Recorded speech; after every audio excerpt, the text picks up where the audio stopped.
Boa noite, estamos começando aqui uma live do Clube Sem Barreiras para falarmos sobre o jogo de hoje entre Internacional e Botafogo e outros assuntos também relativos ao nosso clube. Então, já que estamos iniciando, o pessoal está chegando, né? Queremos cumprimentar a todos que começam a nos acompanhar. Nós havíamos feito esse anúncio e estamos então agora começando, esperamos ter um convívio aqui, aguardamos perguntas, que a gente possa desenvolver esse assunto sobre o jogo de hoje. Mais uma vez, o Internacional jogando fora não foi bem, mas eu estou dividindo aqui o espaço com o Miola e faria o primeiro questionamento ao Miola para que ele coloque as suas impressões do jogo de hoje e também dentro do contexto de resultados recentes que o Internacional vem obtendo. E queria então te ouvir primeiro, depois darmos sequência, enquanto o pessoal vai chegando para nos acompanhar, Miola. Então, quais as tuas impressões do jogo de hoje e também, como eu disse, do contexto desses últimos resultados? Boa noite ao pessoal que nos acompanha na rede social. Boa noite, Keller. Foi um jogo cansativo e difícil de assistir, né? O Internacional começou a partida jogando com suas linhas baixas, né? Eu fiz até um comentário na rede social que nós marcávamos na linha do meio campo, né? O time saiu com um esquema 4-2-3-1 e variável em 4-1-4-1. E eu acho que um clube que deseja e que tem a condição de ser campeão brasileiro, como o Internacional tem, pelos próprios resultados que o Palmeiras vem oferecendo nos seus tropeços, é um jogo que o Internacional está jogando com o Botafogo, que, guardadas as devidas proporções, é um clube que está tentando sair da zona de baixo, né? E nós não, nós estamos tentando nos mantermos no G4 e, quiçá, conseguirmos conquistar o Campeonato Brasileiro. Então, a postura que o Internacional tem fora de casa é uma postura muito tímida, muito acanhada. Até certo ponto, ela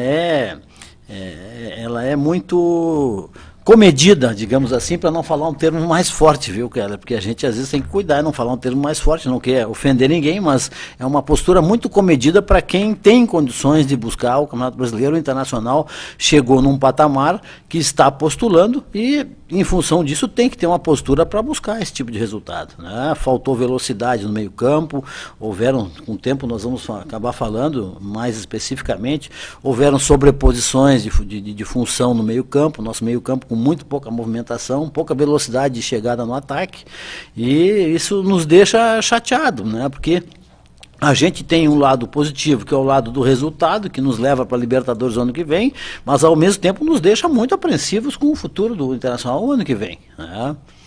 Eu concordo com a tua avaliação. Eu colocaria que uma situação que muitas vezes diz que o herói é aquele que não tinha noção do medo ou a necessidade impõe uma situação a ele que ele não consiga raciocinar de outra forma a não ser pela sua sobrevivência. Porque se ele fosse pensar dos perigos da guerra, ele não iria à guerra. Exato. Ele não estaria no campo de batalha. Então parece que o Internacional é um pouco esta figura. Enquanto ele não tinha noção que ele estava no campo de batalha, que ele estava jogando pela sobrevivência, ele não tinha medo. Exato. Quando chamou a responsabilidade de ele propor o jogo, ganhar porque ele estava próximo a conquistar o título, aí parece que então aquele que poderia eventualmente ser herói, ele acabou ficando com a consciência do perigo que estava, ou seja, da responsabilidade que ele tinha, e aí parece que começou então a pensar, começou a raciocinar e não jogar pela sua sobrevivência, jogar tudo que sabe. E aí eu pego a questão do jogo. Há maneira de se ver, que é simplesmente analisarmos o jogo taticamente ou tecnicamente. Vamos falar tecnicamente. Tecnicamente, um jogo sofrível. Sofrível porque nenhuma inspiração, nenhuma qualidade técnica, né? Nem mesmo da Alessandro, que se diz que a grande virtude dele é a qualidade técnica, ele também não teve nenhuma brilhatura, nenhum lance de genialidade, né? E então, tecnicamente, fraquíssimo o jogo. Taticamente, a tua análise tática bastante pertinente, né, com relação a como se colocou num 4-2-3-1, que oscilava para 4-1-4-1, mas com uma dificuldade muito grande, porque o Botafogo, me parece que ele desde logo, ele abdicou de atacar o Internacional e ficou esperando. Perfeito. Para poder, então, aproveitar algum espaço que surgisse, né? E também com aquela expectativa que o Internacional iria buscar o gol para buscar o título. Bem, o que se pôde observar desse confronto internacional, então, em vez de encaixotar o adversário, já que ele ficou atrás, ou tentar adiantar a sua marcação e não deixar o Botafogo sair lá de trás, o que aconteceu? O Internacional ficou naquele jogo burocrático, que, aliás, infelizmente, parece que voltou a ser o velho Internacional, né?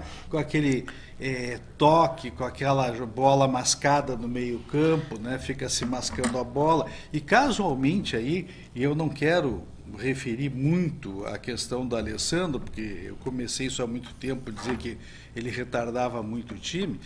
Casualmente, desde que ele voltou contra o São Paulo, que ele teve uma excelente atuação, mas a partir de lá os resultados são péssimos. E o time voltou a se jogar um futebol cadenciado, para trás, lateralmente e sem nenhuma infiltração na defesa adversária. Né? Isso me parece que está muito claro. E o treinador, eu não sei por que ele mudou essa maneira de jogar. Não sei se aí há algum outro componente que nós não conseguimos visualizar e que não veio à tona ainda. Por que ele acabou trocando, então, essa escalação? Porque enquanto nós tínhamos um time de operários, né, o time pontuou, se dedicou, fez o dever de casa, tanto jogando no Beira-Rio quanto fora. Jogava sempre para ganhar e com muito vigor físico, muita disposição. No momento que ele passa a ser um time de craques, como eu disse, do herói, né? Agora sei que estou num campo de batalha, que estou próximo à vitória. Bom, se eu raciocinar, não vira herói. E o que aconteceu? O time parece assim, não, nós estamos disputando a ponta do campeonato, o título, então agora eu tenho que me mostrar um grande jogador. Então todos pegam a bola, é um toquinho para lá, um toquinho para cá, né? É uma firula a mais, e não há mais aquele ímpeto, aquela vontade, aquela dedicação do time de operários. Não sei qual a tua avaliação com relação a isso. O Internacional começou o jogo fechado, né, no meio campo, analisando as estratégias do Botafogo, mas isso até os 15 minutos o time jogou da mesma forma. Tanto que a gente terminou o primeiro tempo com 59% de posse de bola. O Internacional teve 9 bolas aéreas, né? Isso demonstra uma forma de jogar. E aí sim, Keller, um equívoco de estruturação, de esquema de jogo em função dos jogadores que tu colocas em campo. Aqui só vou te interromper, Meola, porque o Márcio Zambuja de Canoas está perguntando exatamente essa questão. Qual a razão que vocês acham para a postura diferente que o time tem fora de casa e no Beira-Rio? É responsabilidade dos jogadores ou do treinador? Não, são duas situações. A escalação parte pelo treinador, né? O treinador tem que saber e sabe qual o material humano ele tem para a forma com que ele vai jogar. Essa é a questão que eu estava comentando. O Internacional, na partida passada e nas partidas que levaram o Internacional postular ser campeão brasileiro, onde nós tivemos 70% de aproveitamento e que deram essa quantidade de pontos que nós temos, o Internacional jogou com um 4-3-3, com jogadores, no caso, o Potker, que saiu, hoje, teoricamente, quem teria que ter jogado seria o Wellington Silva. Tu manterias o mesmo sistema de jogo, com uma pequena variação, mas com um jogador que puxa um pouco mais a velocidade. Esse cadenciamento de jogo de um número 10 mais tradicional, como é o do Alessandro, ele é contrário quando tu tens na escalação um jogador de referência como é o Damião, porque a bola não chega, ela só vai chegar a bola alçada ou bola cruzada na área, não existe a infiltração. Que foi que aconteceu no jogo de hoje. Nós não tivemos no primeiro tempo nenhum arremate, nenhum chute a gol, nenhum chute a gol. As chances, houve um chute a gol. E com esse posicionamento, o Botafogo acabou crescendo e criou as melhores oportunidades no primeiro tempo, né? Dentro da proposta de jogo do Botafogo, ao que ele se propôs, ele foi muito bem. Sim, o time jogou, ter feito mais gols no segundo tempo. Mas aqui a resposta ao Márcio também concordo, começa pela escalação. Né? Eu entendo que o treinador pode ter até adivinhado, entre aspas, né, como jogaria o Botafogo esperando o Internacional. Então, ele pensou, bem, então eu vou cadenciar. Só que esse cadenciamento ele é improdutivo. Esse tipo de jogo, ele é oportuno raramente hoje em dia. Ou quando tu tem jogadores específicos mas ele é só raramente tu deves jogar assim, cadenciando para segurar jogo. Porque, do contrário, hoje se joga em velocidade. Porque os times se fecham muito rapidamente. Então, se tu não tiveres um perfil de jogadores que possam fazer essa jogada de infiltração com rapidez, observe, não é a rapidez, não é aquele lançamento de 50 metros e sair velocidade. E o nosso time joga com muita bola alongada. Claro, hoje, mas pode ser, mesmo tocando a bola, mas quando tu te aproxima da área adversária, tu vais fazer jogadas em alta velocidade, acelerar rapidamente naquele último terço do campo e fazer a jogada de infiltração. E não fazer o toque lateral e para trás. E aí tem uma situação, tá? Que eu comento sempre nos locais que eu vou e para as pessoas que gostam de futebol, eu comento sempre que hoje, Cruyff falava, vamos usar de uma teoria, Cruyff falava que num determinado, o jogador tem um tempo de posse de bola durante a partida, e o mais importante, que se ele tenha 2 minutos e meio com a bola no pé, o mais importante é a jogar sem a bola. A movimentação do meio-campo sem a bola é que vai abrir espaços, não necessariamente tu jogando com um jogador que é pivô mais cravado, como o Damião, ou com 3 atacantes de movimentação. Então, essa é a dificuldade, eu já digo há muito tempo, que é o desafio do Odair, a mim e ao meu ver, é formar um time que consiga fazer a transição do meio para o ataque com movimentação sem a bola. No Beira-Rio o time é mais impetuoso, tem uma forma mais ávida e aguerrida de jogar, acaba indo para cima. Mas, mesmo assim, a movimentação sem a bola dos jogadores do meio campo é uma coisa que não só o Internacional, como todos os clubes do Brasil, precisam aprender a jogar. Lá fora o pessoal sabe jogar sem a bola. E esse é um dos grandes problemas. Nosso meio campo estava estacionado hoje. Essa lentidão ela aconteceu porque havia sobreposição. Teve momentos que tu encontrava o Patrick com o Dourado e com o D'Alessandro num espaço de 5 metros cada um. O Patrick caiu muito de rendimento. Essa troca do Patrick do lado para jogar mais aberto, colocando o D'Alessandro, não foi produtiva, pelo menos não tem se mostrado, embora o Patrick já viesse decaindo. E hoje ele está assim numa postura até um tanto displicente, a meu ver. As jogadas que ele não dá sequência, a tentativa de drible, facilmente ele é desarmado e ele não busca mais aquela recuperação como fazia até bem pouco tempo atrás. Era um grande, ajudava muito o Dourado. Ele é uma das detalhe, falaste da questão do Internacional sair rapidamente. O Internacional, até o jogo do São Paulo, teve 2 ou 3 partidas fora de casa que ele foi muito mal. né, que foi displicente. Mas todos os demais jogos foram jogados em alta intensidade. A explicação que me parece que nós temos que buscar, os motivos, as explicações do o que está acontecendo, é por que de uma hora para outra o treinador optou por uma formação mais cadenciada do meio-campo com o D'Alessandro, né? E isso não tem se mostrado produtivo, não tem trazido os resultados.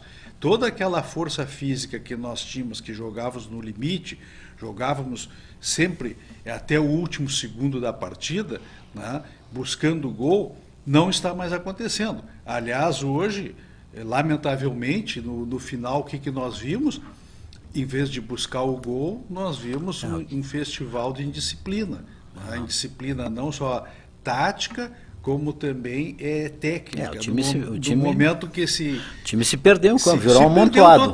Foi um amontoado. Não, né? Infelizmente, falar isso é uma coisa difícil, mas a gente tem que analisar que o posicionamento internacional mas totalmente aí teve perdido. Um agravante que eu vi hoje, e aí é responsabilidade do treinador. O Moledo virou atacante. Isso é uma situação inaceitável. É inaceitável. Chega num momento do jogo que o clube que tenta buscar a vitória e aí vale tudo, né? Aquele desespero, só que hoje se o organização, porque se hoje a organização tu não coloca claro, um zagueiro de centroavante. Isso inclusive gerou, se o Botafogo tem um pouco mais de qualidade, o Internacional teria saído de lá com uma derrota de uns 3 gols tranquilamente. Se não fosse o Lomba, o Internacional teria tido uma derrota de 3-0, provavelmente. Né? Não, a atuação do Lomba foi magnífica a atuação, mais uma vez. E efetivamente, outra coisa que não fosse a grande atuação dele, certamente nós teríamos perdido por 2, 3 gols. Não sei tua opinião. Outra coisa que me preocupa é o Zeca. Né? O Zeca voltou depois de 2 meses sem jogar no time principal. E eu fico impressionado como um jogador que foi seleção brasileira, né? Que tem uma base considerada razoável e perdeu o tempo da bola numa cabeçada como aquela, um cruzamento, e aí sim, outro agravante. Porque uma coisa é a falha individual no gol, e outra coisa é a falha de marcação, e aí vem essa impetuosidade, essa firmeza e essa atitude que faltou ao Internacional, porque eu não quero crer que os jogadores não soubessem que o Palmeiras estava perdendo o jogo. E depois empatando. Mas não é a primeira vez. Quando nós jogamos contra o Ceará, o Palmeiras também estava perdendo e foi uma displicência, foi uma letargia, foi inominável o que aconteceu em Fortaleza. E agora não foi tanto no jogo de hoje, mas também foi, de certo modo, muito displicente o time, porque não se via essa disposição. Falaste no Zeca, o Zeca está muito abaixo daquilo que nós esperávamos. Do Fabiano. O Fabiano tem sido muito mais seguro, tem dado útil. Mais útil, está sendo mais seguro, inclusive quando apoia. E no caso do Zeca, ele não foi, eu digo assim, não sei se é tempo de bola, né? Poderia ser, mas eu acho que até foi pelo tamanho dele. Sim. A dificuldade, porque a estatura dele não ajuda nessa bola atravessada na segunda trave. Que ali nem chegou a ser bem segunda trave, mas isso é muito comum, se virar na segunda trave. A bola em diagonal. Exatamente, tu não tem um ala com aí eu acho que E aí eu acho que isso vem, é problema de treinamento na base. Porque um jogador tomar uma bola virada em diagonal e perder o tempo da bola como ele perdeu, acho que é treinamento de base. Eu costumo sempre falar em base e acho que é inadmissível tomar uma bola nas costas daquele jeito, apesar da altura. Porque se ele tem menos altura, ele tem que treinar a impulsão. Mas não digo nem impulsão, aí seria colocação. Gamarra era um jogador baixinho, mas estava sempre bem posicionado. Mas aí ele deveria ser colocação, porque se ele não tem a estatura, ele tem que ficar muito próximo ao atacante. Aí ele estava marcando a bola. Isso se treina na base, não pode olhar a bola, tem que marcar o jogador. Nesse caso ele estava marcando a bola, porque se ele é baixinho, certinho, ele tem que marcar o adversário. Exatamente. Pelo menos para Então, criar dificuldade. Então concordamos que o jogador de não há dúvida. o melhor zagueiro que eu vi jogar, um dos melhores que eu vi jogar, sim, foi o Gamarra, era um jogador de estatura baixa. Para zagueiro era baixo. Sempre bem posicionado, dificilmente perdia uma bola. Eu queria te colocar aqui o Clóvis de São Leopoldo, que mandamos um abraço para ele, gostaria de saber qual a projeção para os próximos jogos. Se o Internacional consegue recuperar a segunda colocação ou não? O que tu achas? O Internacional tem que objetivar atingir sempre a melhor colocação que o clube merece. Ser campeão, se não der para ser campeão, tem que ser segundo lugar.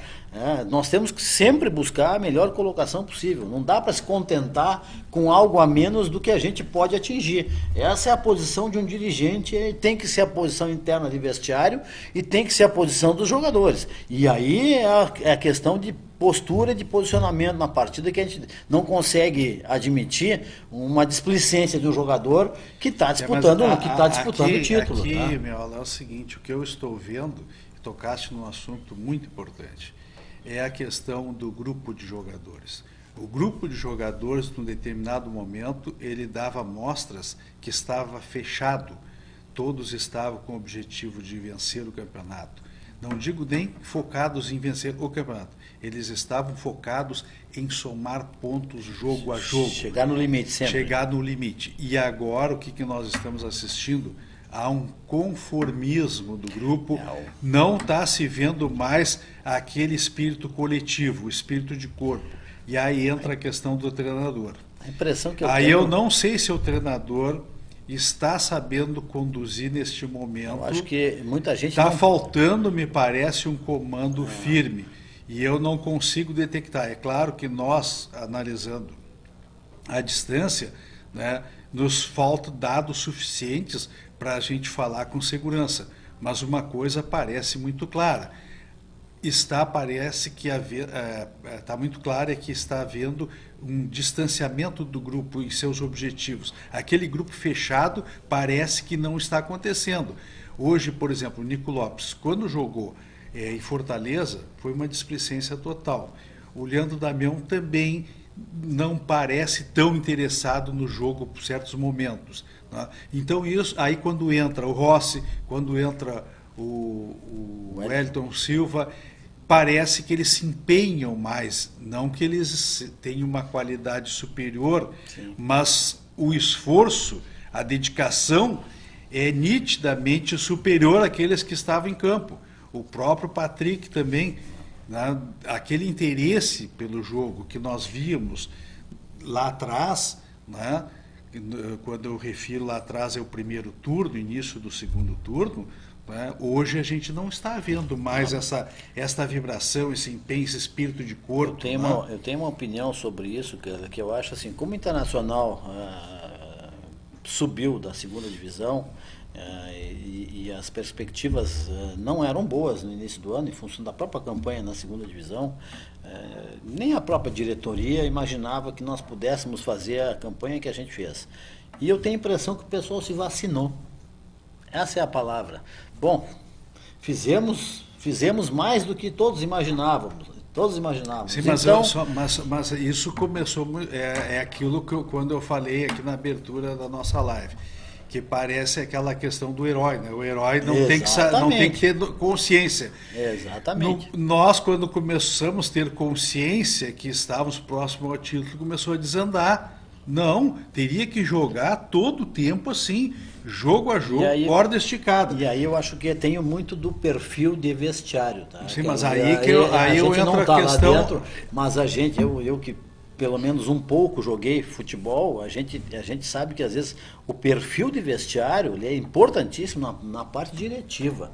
Não, mas aí entra a questão, quem tem que entrar nesta hora é a direção. Quando detecta, num programa que eu participei do Farid Germano Filho, nós falávamos disso, né? Que há momentos em que a direção tem que detectar o que está acontecendo. Assim como tem o treinador, ele comanda o vestiário, ele comanda a comissão técnica, e dentro da comissão técnica temos também diretor executivo, que eles têm que detectar alguns sinais, por exemplo, de de fadiga ou de relacionamento entre o grupo de jogadores. Eles têm que manter elevado aquele espírito agregador, aquele espírito de corpo para fazer um time vencedor. Quando isso começa a falhar, quem tem que entrar é a direção, tem que detectar isso. E me parece que está havendo alguma falha nessa cadeia. Sim, existe um vácuo, existe um vácuo nesse ponto. E lamentável, porque nós estamos muito bem encaminhados. Sim, e esse vacilo do Palmeiras, né, nós poderíamos hoje ter ficado a 3 pontos. Os dois últimos vacilos do Palmeiras, nós estaríamos taco a taco. Não, sem contar a nossa falta de iniciativa para ganhar o jogo do Ceará, por exemplo, e hoje. Eu só me refiro a esses últimos insucessos, porque lá atrás também nós vimos contra o América Mineiro, mas aí era esporádico, acontecia, mas o time voltava a jogar com intensidade, como aconteceu também com a Chapecoense, depois o time voltou a jogar com intensidade. Né? Mas de um tempo para cá... precisávamos tomar um puxão de orelha para o time voltar a mas de um tempo para cá parece que não, parece exatamente isso que tu falava. Daqui a pouco o pessoal diz, mas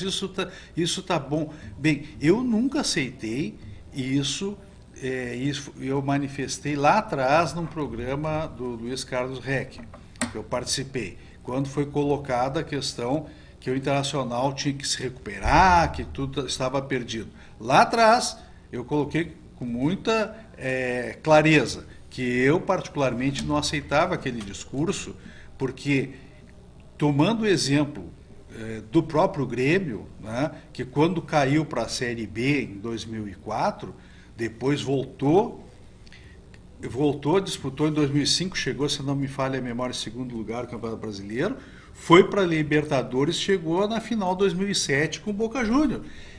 Com uma situação, o Grêmio não tinha dinheiro, não tinha capacidade de endividamento, né, todo esse período, e conseguiu aquela recuperação.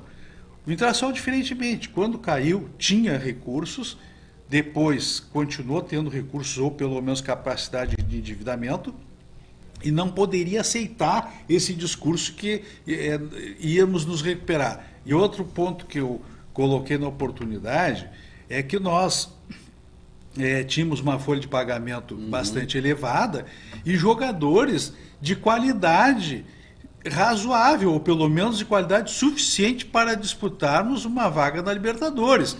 Então esse discurso, pelo menos, eu nunca aceitei, porque um clube da grandeza do Internacional não pode aceitar. E mesmo um treinador, mesmo que tenha sido promovido há pouco tempo, se ele é treinador do Esporte Clube Internacional e a direção também tem que ter essa consciência, não pode fazer um discurso desde logo já se desculpando por um eventual insucesso. Não, tem que desde cedo fazer uma cobrança. E me parece que esse pensamento está se consolidando neste momento. Começa a ter dificuldade e começa então a dizer, nós já havíamos avisado lá atrás. Não, com esta folha de pagamento, com esse elenco, nós não podemos aceitar. Exatamente, o que nós gastamos em termos de folha de pagamento, inclusive mostra, nesse campeonato, acaba mostrando que nós temos um plantel que ele é desequilibrado. Nós temos algumas deficiências individuais e por posição que mostram que o dinheiro que foi investido no plantel não trouxe o retorno adequado em função das peças, da quantidade de peças que nós temos. Tanto que não conseguimos nem com que jogador nenhum da base consiga subir ou ser testado, porque tu tem todo um plantel com um número de jogadores enormes que acabam não dando resultado. Por exemplo, a gente questiona Rossi, o Rossi serve para o Internacional, aí ele entra, ele faz, ele é voluntarioso, mas é isso que nós queremos para o Internacional? Dentro disso que você está colocando, o Jorge, abraço ao Jorge, Porto Alegre pergunta, por que o Internacional não utiliza mais os seus jovens da base ao invés de investir em jogadores medianos para ficar na reserva? É exatamente nesse contexto que ele falou. Se o Rossi é um jogador, é voluntarioso, é esforçado, mas ele é um jogador para ser contratado pelo Internacional, por exemplo, para disputar a Libertadores. É Jorge? Jorge. Jorge, muito obrigado por essa pergunta, porque essa é uma das coisas que eu mais converso, que eu mais bato dentro do Conselho, bato no bom sentido dentro do Conselho Deliberativo. Nós, inclusive, apresentamos um projeto de investimento de 10% inserido no Estatuto para as categorias de base. A nossa chapa, inclusive, né, que ela está promovendo um abaixo-assinado para que seja inserido no Estatuto um determinado valor, já na previsão, no Estatuto não, desculpa, na previsão orçamentária, um valor para a construção do CT. Tá? A gente acha que a base do Internacional está sendo muito mal aproveitada. Nós temos hoje categorias que vão até o sub-23, no caso dos aspirantes, sub-23, onde na Europa já não se trabalha mais sub-23, somente até o sub-20. Um jogador com 20 anos de idade já tem que estar sendo aproveitado no grupo principal. Nesse ponto eu inclusive, sempre... só interrompendo assim, ontem nós tivemos uma das partidas do final dos aspirantes, e eu em plenária questionei uma das coisas, a direção, a contratação do jogador, eu não vou citar o nome, não tem nada contra o jogador, mas a contratação do jogador para o Internacional, para o aspirante de 24 anos de idade, o Whindersson, que é zagueiro, com 24 anos de idade, que foi liberado do Fragata, foi para o Igrejinha, o Internacional trouxe. Eu questionei, esse jogador tem que ter um potencial enorme, porque com 24 anos ele tem que estar sendo titular já do clube. Isso aí me lembra o falecido Cid Pinheiro Cabral, que disse: se não é aos 18, nunca mais será. Isso em qualquer profissão. Né? E aí lembra o seguinte, Paulo Roberto Falcão, né? Quando entrou no time internacional com 18 anos, nunca mais saiu. E eu dou um outro exemplo recentemente, que até pintou assim, com o mesmo estilo, foi o Sandro. Né? Quando o Sandro entrou no time internacional em 2010, eu lembro da entrevista, perguntaram para ele: mas agora tu vais fazer a tua estreia no Maracanã. Ele disse: eu estou louco para jogar esse jogo. Mas esta é a diferença daquele que aos 18 anos então não adianta lá 25, 26, eu vou trazer o jogador, como você está dizendo. Mas eu queria falar um pouquinho mais sobre a nossa proposta que nós apresentamos sobre o CT. Né? O que acontece é que nós estamos cada vez mais trazendo jogadores medianos, como o Jorge colocou. Tá? E jogadores só para compor o grupo e acabam travando os jogadores da base. Mas também estamos com uma dificuldade porque nós não temos CT. O que aconteceu? O nosso CT, que eu digo, não temos CT próprio, estamos arrendando o CT de Alvorada, mas com sérias dificuldades aí. Isso não traz a integração com os jogadores profissionais. Né? Eu lembro isso lá atrás, e tu vais lembrar também, que os jogadores da base olhavam os jogadores de time principal e se espelhavam neles. E acabavam até pegando um certo estilo de jogo, né? Dos grandes jogadores, principalmente da década de 70, 80. Né? Terminava o treino, ficava na tela olhando, exatamente, olhando o profissional. E eles ficavam olhando. Bem, nós estamos, na Chapa 10, Clube Sem Barreira, apresentando uma proposta de alteração estatutária para criar uma comissão executiva especial que ela se ocupe da negociação, do planejamento, licenciamentos e contratações para o CT, com criação de um fundo, e esse fundo então sendo administrado por essa comissão especial. E essa comissão especial então não se subordina ao Conselho de Gestão. Se subordina, simplesmente vai prestar contas para o Conselho Fiscal, naturalmente, porque ela vai administrar um fundo. O fundo terá um percentual já do orçamento, né, que vai ser fixado.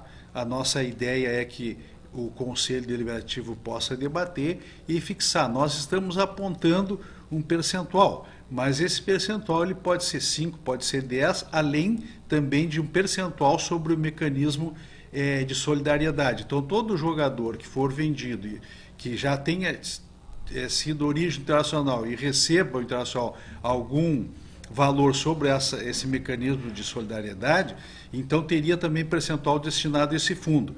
E esta comissão especial, ela então presta contas ao Conselho Fiscal e ao Conselho Deliberativo. Por que isso? Porque o Conselho de Gestão ele tem uma série de atribuições e não só a atribuição da administração do clube, do estádio e do futebol, que absorve praticamente todas as forças da gestão, então não tem como ela ficar planejando a longo prazo a construção de um CT, né? Nós tivemos a prova, há pouco tempo, um dos integrantes que saiu da gestão, que era o vice-presidente de assuntos estratégicos, para desenvolver, para desenvolver a questão do CT, não trouxe um centavo, até porque não era um homem de mercado. Não era um homem de mercado, não conhece essa matéria, e também, se não há destinação orçamentária para a execução de uma obra de tal porte, nós não vamos conseguir, a não ser fazendo parcerias que vão entregar toda a nossa categoria de base para eventuais investidores. Esse é o grande receio. Né? Esse é o receio, por isso que nós estamos apresentando essa proposta. Exatamente, a história de entregar nossos ativos, a nossa categoria de base, em troca de uma construção do CT, que deve, vamos falar aqui por alto, um bom CT... deve custar em torno de 50 milhões de reais.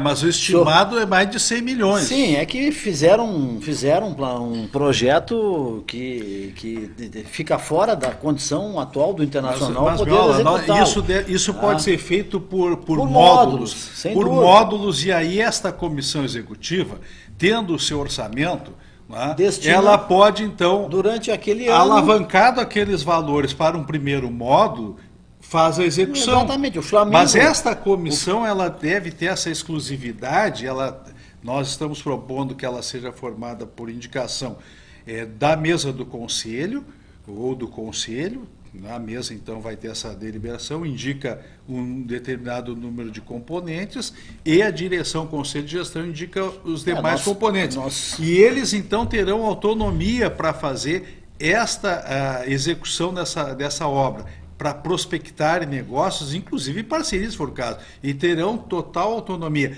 Esta é a nossa proposta. É claro que ela pode ser discutida, pode ser aperfeiçoada, mas nós entendemos que, se continuar assim, e aqui eu relembro que o contrato com o Andrade Gutierrez lá atrás, após a entrega do estádio Beira-Rio, estava prescrito que o Internacional, indicando uma área livre, Andrade Gutierrez construiria o CT.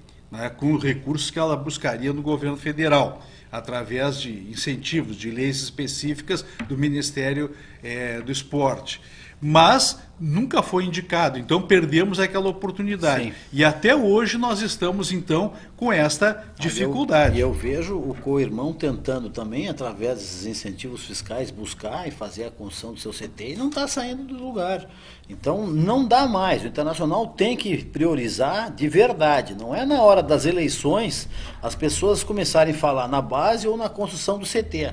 A construção do CT é algo que é suprapartidário, está acima de qualquer movimento.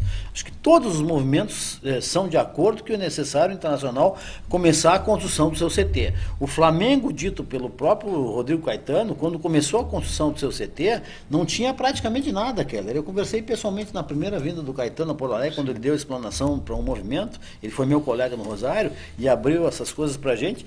O Flamengo começou construindo campo, drenagem e vestiário.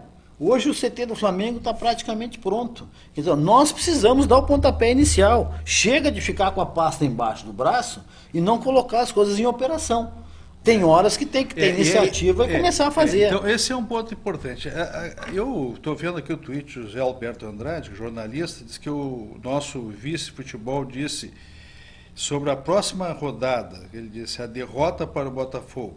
Sobre a próxima rodada e a derrota para o Botafogo. O Atlético Mineiro vai pagar este pato. Então me perguntam aqui o que tipo nós da achamos. Declaração desnecessária, né? Porque nós temos que ganhar a próxima partida e encerrou. O que o Atlético Mineiro vai fazer contra nós é problema do Atlético Mineiro. Nós tínhamos que ter feito a nossa parte hoje.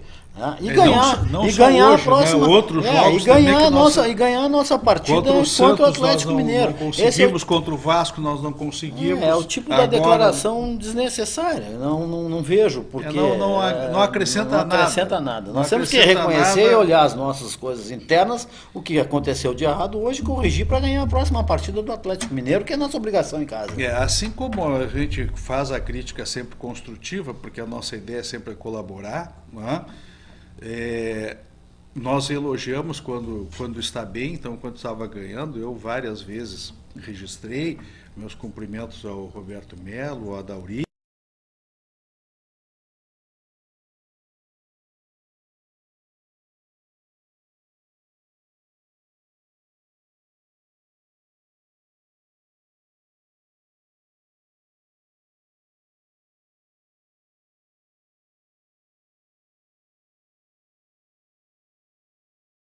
Dele conveniente, né? Claro. Mas é nesse sentido que a gente se manifesta nos Exatamente. espaços que nós temos. Um exemplo Mas só para complementar, claro. então, neste caso agora, é um tipo de declaração que não acrescenta nada. É melhor ficar quieto do que falar uma coisa dessa e tem que pegar os cacos do vestiário e juntar. Exato. É isso, é a hora de lamber as feridas, porque nós estamos agora a 3 jogos, né, do final, e se bobear, nós podemos, eu não fiz o cálculo, mas eu acho que ainda não está garantido. Não, hoje nós perdemos a vice-liderança. Sim, mas não está garantida a classificação direta para a o Libertadores. G4 Isso não pode ser consolo também. Né? Nós temos que levar até o final, porque os jogadores, eles recebem salário, eles têm um contrato a cumprir e eles são profissionais, são responsáveis. Eles têm, então, que dar uma resposta.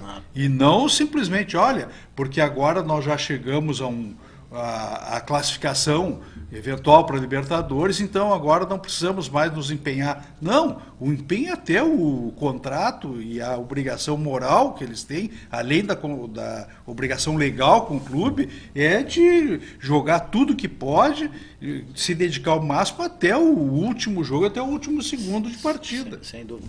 Voltando ao assunto da crítica construtiva, ela realmente existe, a gente elogia quando tem que elogiar, e eu elogiei pessoalmente na plenária, quando o Internacional contratou o serviço da Double Pass, e para quem não sabe, a Double Pass é a empresa belga que organizou o futebol alemão e o futebol belga, e que nós fizemos um protocolo há 4 anos atrás, logo que entramos no Conselho Internacional, fizemos um protocolo pedindo a contratação da Double Pass para verificação de todos os procedimentos internos da base. E o próprio Melo veio conversar conosco, se informando sobre quem era a Double Pass. Então hoje, se a Double Pass está no Internacional, é porque num determinado momento a oposição propositiva, que busca algumas cadeiras no Conselho, porque é necessário ter oposição, ela também, num determinado esse é momento, o papel da oposição. Sugerir, sugestionar, propor aliás, e criticar. Aliás, nós estamos numa situação muito peculiar nessa eleição, porque da última eleição, essas 3 chapas que disputam conosco, né, não contra nós, mas disputam um voto conosco, né, são as 3 chapas que se beneficiaram com 57 conselheiros sem voto. E elas estão lá e aprovam tudo que a direção quer. Não está errado eles apoiarem a direção. A nossa crítica é que quando eles buscam o voto, eles se dizem em oposição e que vão fiscalizar. E isso é equivocado. Nós temos a nossa conduta que quem executa não fiscaliza. Então, se eu peço o voto ao nosso associado como oposição, é para fazer esta oposição construtiva que tu te referias, de trazer dados, trazer novos elementos sobre tecnologias que estão sendo usadas, né?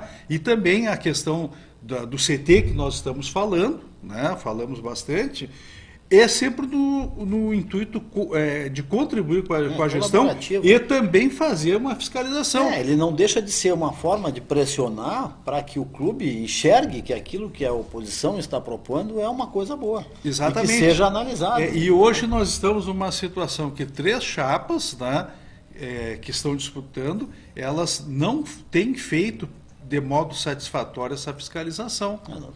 Tanto é que nós tivemos um problema gravíssimo de uma direção que está sendo investigada no Ministério Público, né? Isso nunca houve na história do Esporte Clube Internacional. Teve reprovação das contas, né? Mas o próprio Conselho Fiscal, eu entendo que houve um déficit também de fiscalizatório, porque ele não foi categórico, só depois outras comissões é que trouxeram à luz uma série de dados bem graves, né? Tivemos um déficit também histórico, tivemos o problema que não fosse a descarga de parte da nossa dívida com a União num segundo plano, no segundo programa de recuperação tributária, que é o PERT, nós estaríamos caracterizado a gestão temerária, e isso tudo o Conselho Deliberativo não se mostrou tão fiscalizador, tão firme naquilo que ele deveria ser. Então, isso que nós entendemos, que há um certo déficit de fiscalização que tem gerado isso. E a nossa proposta é exatamente de fazer de modo mais efetivo. Mas eu tenho mais uma colocação aqui do Joaquim Junqueira, de Porto Alegre, que pergunta o que a Chapa 10 acha do Campeonato Gaúcho, como o Internacional deve encarar o Campeonato Gaúcho no ano que participará da Libertadores. Qual a tua opinião? Eu tenho uma opinião muito clara em relação a isso. Acho que se nós temos as categorias de base, e hoje temos um sub-23 e um sub-1 aspirante, nós temos que usar esses atletas para disputarem o gauchão num primeiro momento, e talvez numa fase final completar com alguns jogadores do grupo principal. Mas o gauchão é o local para a gente dar rodagem para o jogador que saiu da categoria de base, poder mais tarde chegar no profissional e entrar com mais tranquilidade, com mais minutagem, com mais rodagem. Porque hoje os jogadores que saem da base e chegam no profissional para treinar, tem jogador que não jogou 15, 20 minutos no profissional. Então eu acho que o gauchão tem que ser usado para isso. Assumir essa postura, a torcida tem que entender que é necessário nós usarmos a base, sabermos da base quem nós temos condições de aproveitar num campeonato brasileiro, numa Copa do Brasil, ou até mesmo numa Libertadores.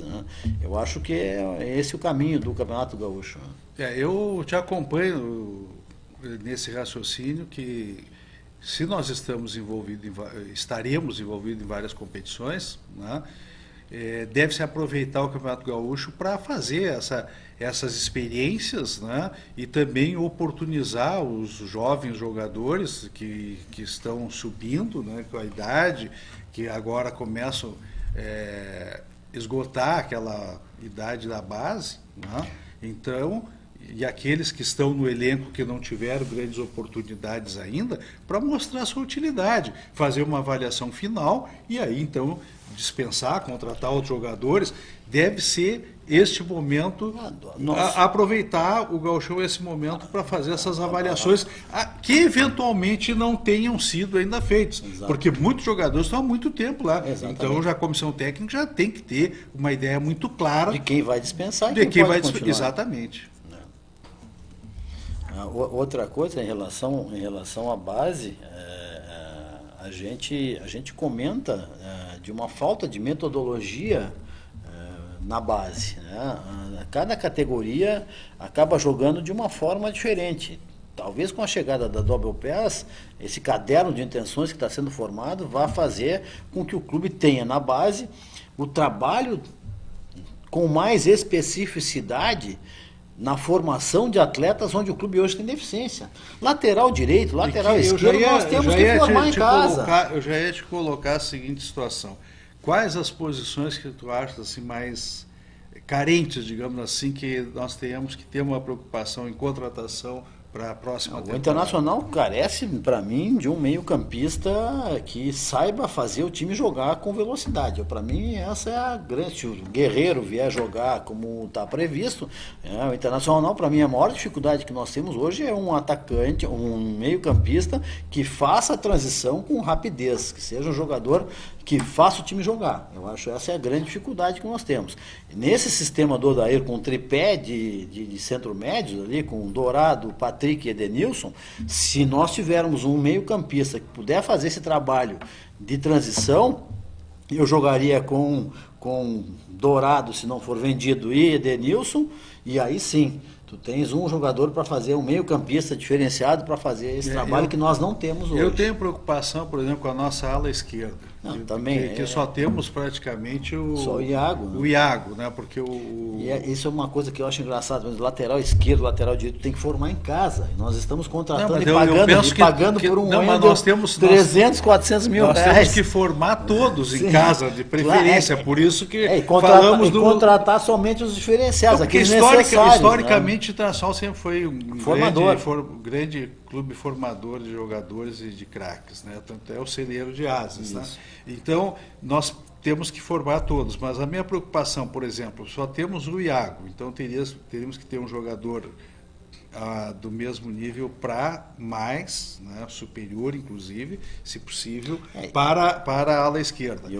Para substituição do Rodrigo Dourado, eu digo assim, mesmo que ele fique, que não seja vendido, mas quando o Rodrigo Dourado não joga, já é um problema gravíssimo. Sim. É claro que aí também tem uma questão da composição tática do time. Né? E aí o grande treinador é aquele que vai escolher um sistema tático que digamos, reaproveite os jogadores, as capacitações, as qualidades, as virtudes do jogador que ele tem. Aí ele monta o esquema tático.